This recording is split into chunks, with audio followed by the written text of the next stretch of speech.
अस्सलाम वालेकुम सामीन। 18 मुहर्रम हराम और 6 अगस्त है। ख़बर का उन्वान है, इंस्टाग्राम पर लफ्ज़ अल्लाह को निशाना बनाया और करोड़ों मुसलमानों के दिलों को मजरूह किया।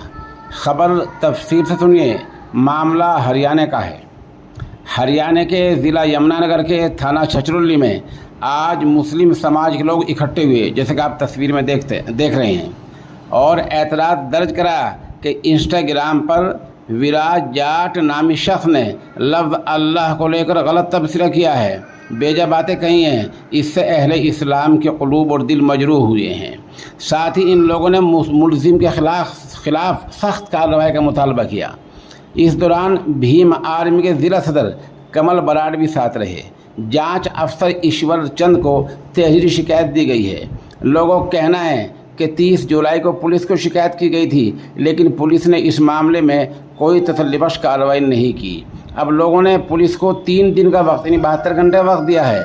अगर मुलजिमों के खिलाफ कोई सख्त कार्रवाई ना की गई तो थाना छछरौली का घेराव किया जाएगा और तहरीक चलाई जाएगी। सवाल यह है कि हरियाणा पुलिस ऐसे मुलजिमों को गिरफ्तार न करके आखिर लोगों को क्या पैगाम देना चाहती है।